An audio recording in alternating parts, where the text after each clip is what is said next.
मोहम्मद मालिक साहब हमारे साथ मौजूद हैं, बहुत शुक्रिया आपका। और फवाद चौधरी साहब हमारे साथ लाहौर से मौजूद हैं। फवाद साहब आपका भी शुक्रिया। ये जरा ट्रंप कार्ड से शुरू करते हैं मालिक साहब। ये बयान, और ये कहा जा रहा है कि उनके रिश्तेदार भी हैं शायद डोनाल्ड ट्रंप के, और उनका कहना कि आज रिचर्ड ग्रेनल को ज्यादा बेहतर समझ है पाकिस्तान के हालात की, और ये भी उन्होंने कहा कि ये एआई जनरेटेड जो अमेरिका में बहुत सारी चीजें ये फेक है, ये जाली है। पीका पे मैं थोड़ी देर में आऊंगा। Is that a major setback? क्योंकि बड़ा रिलायंस था पीटीआई का कि ट्रंप आएगा और कुछ हो जाएगा पाकिस्तान में, नहीं हुआ।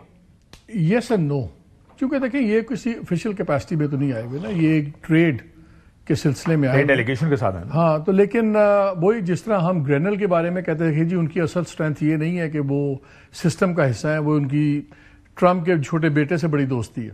ये हमें अमेरिकन डिप्लोमेट्स ने बताया था। सो उसकी एक वैल्यू थी, इनकी भी उसी तरह एक वैल्यू है। और अगर सारे एआई जनरेटेड हैं तो फिर पार्शियल ट्वीट्स डिलीट भी हुए हैं, उन्होंने अपने कुछ डिलीट्स किए हैं। आई थिंक डेफिनेटली एक सेटबैक है।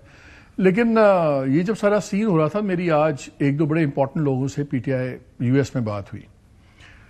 दे are as confident as ever कि कुछ हो जाएगा, और वो कहते हैं कि आप देखें कि ये टॉक्स भी जो ख़त्म हुई हैं, आपके प्रोग्राम में भी आपने बार बार कहा कि जी हमारे कहने पे हुई हैं अमेरिका वालों के, तो उन्होंने कहा हमारे कहने पे तो खान साहब नहीं कहते, लेकिन हमारी एडवाइस यही थी कि ख़त्म की जाए ताकि ये खान साहब ने आज से कुछ 10-15 दिन पहले, फवाद साहब शायद जानते होंगे ये बात, जेल में उन्होंने कहा कि इसको किसी ना किसी इधर करो या उधर करो, हाँ, खत्म करो इसको, ताकि क्योंकि इंटरनेशनली इंप्रेशन ये बन रहा है। एक तरफ आप कह रहे हैं मैसेज हुआ है, हजारों गायब हैं, दूसरी तरफ आप नेगोशिएशंस में बैठे हुए हैं, तो वो डाइल्यूट हो जाता है बयानिया।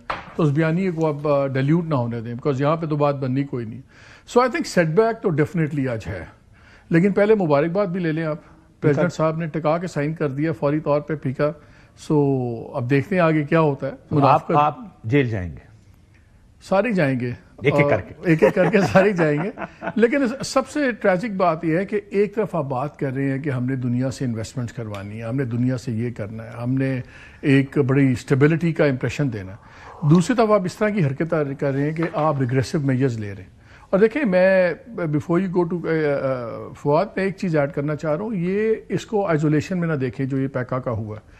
ये एक इंडिकेशन है कि आने वाले दिनों में और सख्तियाँ बढ़ेंगी, रगड़ा लगेगा, और ये प्रीएम्प्टिव मेजर है कि पहले तैयारी कर लो कि सबको चुप कैसे कराना है, कोई चीखे ना, कोई बोले ना। सो ये हवा में नहीं हुआ अचानक, और जिस स्पीड से हुआ है, और जिस स्पीड से प्रेसिडेंट साहब ने साइन किया है, और आपने जो दोगलापन दिखाया पीपल्स पार्टी का, अनफॉर्चुनेटली ये मैं सोच नहीं सकता था कि पीपल्स पार्टी जैसी प्रोग्रेसिव जमात इतनी ब्लेटेंटली इस किस्म की लेजिस्लेशन को सपोर्ट करेगी। आदत डाल, हाँ वो तो डल ही गई है, आदत हुई नहीं पिछले 2 साल में। लेकिन ट्रंप वाली चीज देखें, पीटीआई वालों को जितनी एक्सपेक्टेशन है वो ट्रंप पे आता हूं।